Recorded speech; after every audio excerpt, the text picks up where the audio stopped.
numva ikintu kibabaza, nta kintu kibabaza nko kugutwara amafaranga bakagutwara ngo n'umukunzi. Nabonye benshi baravuze ati bantwaye umukunzi. Ibyo bintu usibye wenda nanjye makuza hari najyayo, ariko simagiye ndacyafite ubuzima.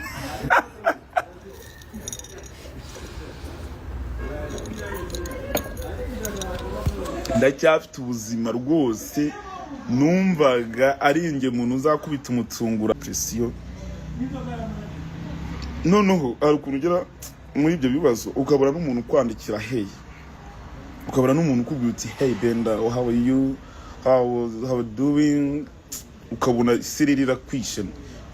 Nibyo kintu nari ndi kubabwira, kuko ngewe nyiri muri relationship nari mfite abantu munyandikira kuri iki navuye muri relationship, then sinongere kubabona man.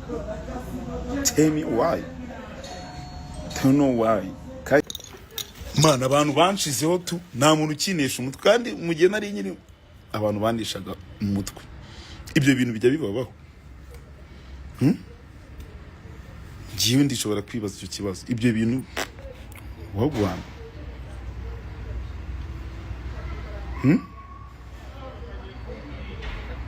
Ye nanga umuntu mbwira ngo icyongereza cyanjye kirapfuye. Wajya ukivuga ariko icyayo ko ngiye ngerageza kukivuga. You can talk in English if you want. Yeah. Sinzi bona niba abantu bose bari hano bazi icyongereza gusa nanjye nta kivuga tu. Subiramo ikibazo twumve. Ikibazo mfite ni iki? Mu gihe nari ndi muri relationship, nabonaga muri DM abantu banyandikira banisha umutwe. A lot of people. Mu gihe rero relationship irangiye, uwo nari mfite afitwe n'undi, ngewe ndi jyenyine, ntabwo nongeye kubona undi muntu unyandikira. Niba si ibintu bigenda bitewe n'urwango, nukunyanga, mumbwire basi nisubire, mvuga uti Benda isubireho, maze iminsi bigira nabi, basi mvuga uti icyo kibazo kirara, ariko mukomeze munyandikire n'ukuri, mwamba bari kweri. Yego Benda bibaho kandi cyane iyo relationship irangiye niko bigenda. Oh damn nigga, okay. Umuntu wa mbere yakoze kunsubiza, ubundi se uvuga English n'itegeko abazungu nabo bazajye bo Kinyarwanda neza. Okay. Ahubwo ntabwo bakongera, kuko ntabwo bakongera kuzengereza babana warararaburije man of them bashaka to miss with you. Abantu bari kwandika ibibazo, isubizo nari kumva, baba bagomba kubyumva batubwira. Oya, ibintu by'icyongereza mu biveho rega gihe icyongereza cyane ntacyo kinwa.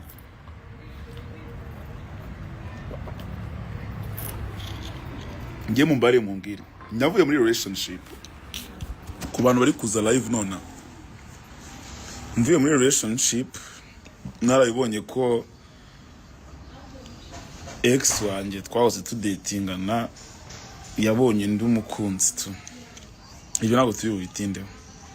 Mu kubona undi mukunzi nanjye narabibonye ko yamubonye undi mukunzi. Hanyuma mu kubona undi mukunzi hari ikintu kimwe. Mu gihe nari ndi kumwe n'uwo twahoze turi muri relationship, man, let me tell you, my DM yari full of message. Right now I don't know. Abantu bose banishaga umutwe ahantu bagiye, simbiza ahantu bagiye. Biterwa n'iki? Mungi ikibazo nshobora kuba mfite ngewe sinzi, hari icyo nabona rapost ndekiri bizarre, hari ikintu mwaba mwarambonyeho kibi, I don't know. Kuko ngewe nkunda message, kandi nkunda message nyinshi, sinzi impamvu rero nakibona message zanjye. Ni sawa. Yaraherekeje abantu nazo. So urumva mumbwira Imana, kandi to be honest nkumbuye gusomana, ngiye gupfa, ngiye kwicwa subumana ndabivuga gutera. mbase Benza niba mwari kumwe yarabonye undi nawe washatse undi tukongera tukakwandikira ese ko iki nyine mwandikira abantu mani batandukanye nako kubera iki relationship iyo ari muri relationship babona message nyinshi uti urabona uti urabona ariko yaba adafite umuntu bari kumwe akabura umuntu n'umwandikira aba yabaye mubi mumbwire nabaye mubi ndi mubi nkuko bisanzwe ndi gusa nabi nyine ikibazo kirihe ngewe nshaka kumenyana ikibazo kiri kubera ko man ngewe to be honest ngewe man nyine mu rukundo buri rukundo rero meze nk'impumyi tu abo umuntu wabivuze umugane na yavuze ukuri I was like nyine nari ndi mu bihe cyane sibyo ibyo tubireke ariko nabona message nyinshi sha yewe na posting akantu gato wow abantu bakariplyinga story bakariplyinga on my status and I was like damn nigga what the fuck is that sinduvuyemo sirurangiye ngira ngo abantu bazajya gukomeza abanyandikira bro nta muntu n'umukinyandikira naravuze si nijya niriba muri miroir si nkariba mu maso nkabona ndacyari babundi bane sinaba narananutse nta mfite iki kibazo mba man Benda iyo umuntu afite uwo bari kumwe nicyo kimenyetso cyerekana yuko uri muzima ubwo rero ubwo nta muntu ufite tubona utari muzima mushaka nyine abantu bakwandikira shaka simana yaje ndabakunda nkabura uko ngira ubu nyine murabona nari muzima sunzakora iki ubu nzajya mu yindi relationship nge nayo ntabwo nahita nshobora gufall in love again I can bro Eric Semungu I see you ntabwo nge nakongera kujya mu rukundo aka kanya ntabwo nabishobora to be honest ntabwo nabishobora I swear to God no umva ukuntu mwumviye no gusomana mwumviye gusomana nyine mana yo man French kiss nafata umuntu ngamusoma ewana ngomba kuko ndamusoma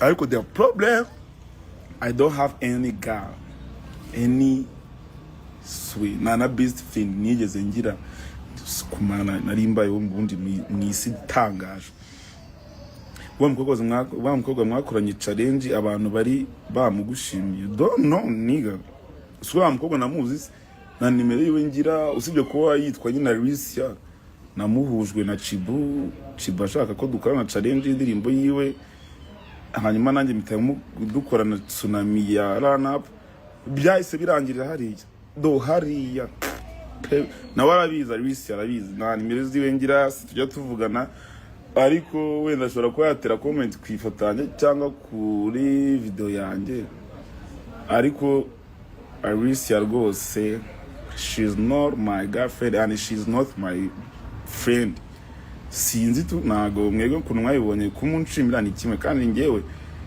ngira ngufite depression kabisa iranyishe mutabare depression iranyishe ngiye gupfa magaze kandi kujya mu papa niya napfuye ahagaze mumbabare mushaka ikintu gukora kuko depression rwose igiye kunyitana ngiye gupfa magaze kandi rero nimuzemere ko umuntu wanyu apfa ahagaze kabisa yo Flix ni neza Flix ako we kimushimira abantu we ajye mureka bakishima bro join gym depression irashira for real shama chance yo depression nayo mfite nta n'umwanya ngiye mfite wo kujya muri gym never ntabwo ngiye nabona umwanya to be honest ngewe reka mbanze none nababwiza ukuri mfite depression wenda itabareba ariko mfite depression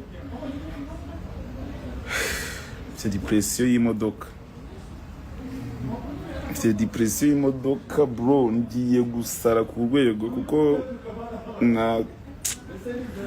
natumije imodoka hanyuma umuntu umuhaye amafaranga ntabwo ndi mentioning company numize imodoka barambwira nishyure half and half nzayishyure igihe nyine imodoka yageze mu Rwanda, and then ndamwishyura tugirana inzandiko.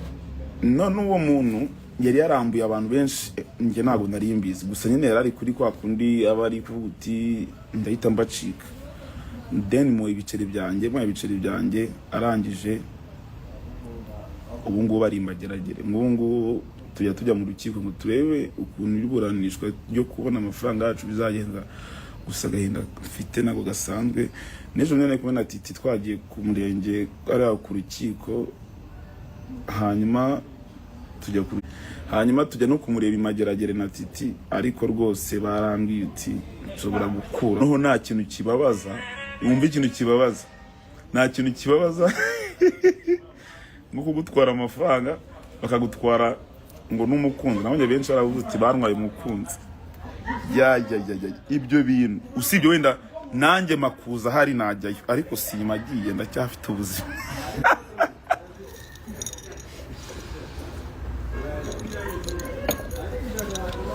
Ndacyafite ubuzima rwose. Numvaga ari nge muntu uzakubita umutsungurano w'imodoka nkabereka nkavuga uti bare ko natangiye batabyumva, nkazamuka batabishaka, nababwiye ko nzabonda ubu nabo bansubiza ngo ndi kurota, nkakurura bakurura.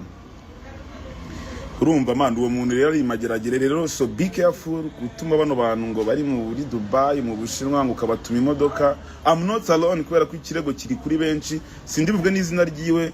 Hari abantu benshi twahuriyeyo nabo bafitiye ibibazo by'amadeni byabo, abafitiye amadeni. So rero narimba shitiye aga story time gatoya, gusa niyo ngiyo depression yanishe y'imodoka niyo bamuntu nonse nyiposi nkavuga se ko nshimye ko Imana rero yaramaye duceye two kwigura, ubu ndo yansubire nyuma. Ariko naje gusanga nta mwanya wo gutwara depression.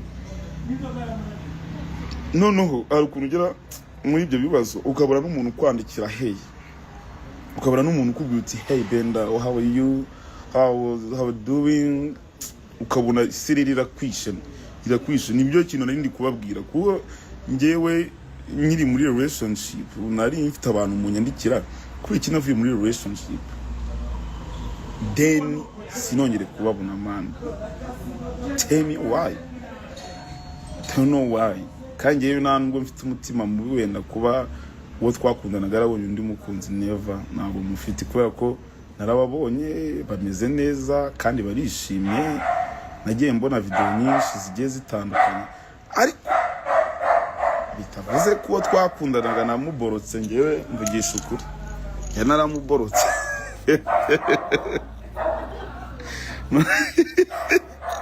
Naramuborotse.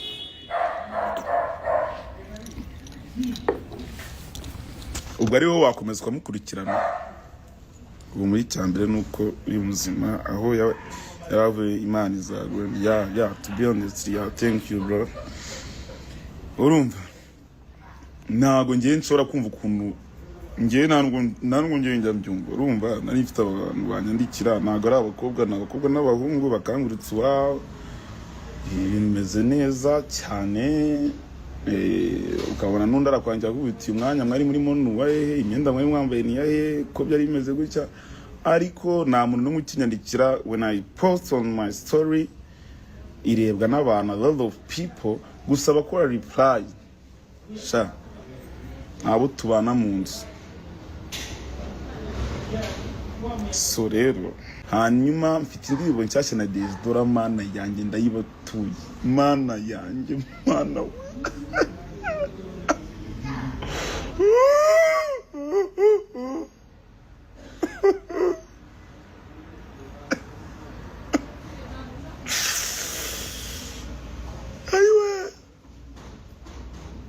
mfite indirimbo muri studio kwa Prince Keys, no kurira narira bro, icyuma nakitera. Ariko sinjye kwa Makuza, we nashobora kwitera icyuma nkakitera kwa kundi gishobora kunshika kikangwa, ahubwo nkaba ndakiteye, ariko sinshobora kukitera mu mbavu. Iyo ndirimbo ni ya depression. So ya indirimbo yitwa Repete ni kirimo cy'igifaransa cya français hanyuma répéter mu cyongereza bisobanura repeat ongera nyine repeat man repeat iyo ndirimbo ngero yumve. So I was chilling with my son few days ago and urabona burangiye nubwo ndi umuntu utazi indimi gusa nagize amahirwe mbona ubushobozi bwo kuba nakwishyura minerval so kwiyemera umwana wanjye azi icyongereza n'igifaransa. So when I talk to him navuga icyongereza gipfuye cyangwa France ipfuye man aranyina araseka byandana ko uti daddy no ngo wapi. Urumva rero ikintu ngiye nshimira Imana rwose nuko izina Repete ryavuye ku mupeti wanjye ya Repete kuko umwana wanjye yarambwiraga naramubwiraga igifaransa nahimbahimbye ngo Repete daddy ngavuga nyine akavuga say what the fuck ngusubiramo repeat birangira ngiye nkora repeat ndaje mutambana mo hit yitwa Repete. I'm with $10. Bro, I'm going to make you happy people. This summer, I'm going to make you happy.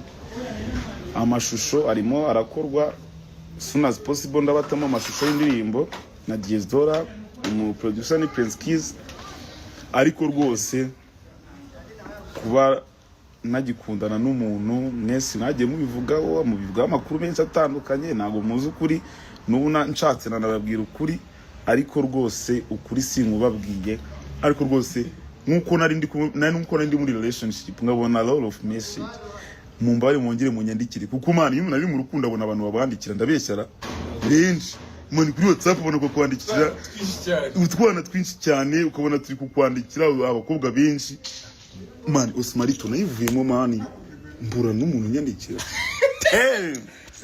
damn nigga none navuze si nimbe cyagiye sosa cyane nikura muri miliwari zifite iki kibazo kandi nagasa nambwiraga ngo man benda kuri kwireba cyane nyine nirebaga ngo se narahindutse isura nakoresheje plastic surgery abantu baranyanze bro come back to me.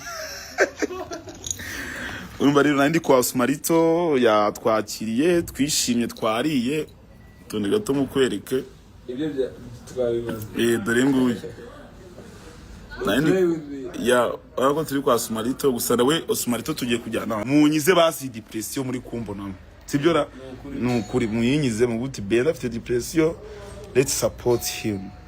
It's not like man ni ibintu byoroshye ariko mbibutsa rwo rwose Repete igomba kuba ari Repete kabaza nagiye mbona video nyinshi zigiye zitandukanye ariko bitavuze ko twakundanaga na muborotse ngewe mvugisha ukuri yanaramuborotse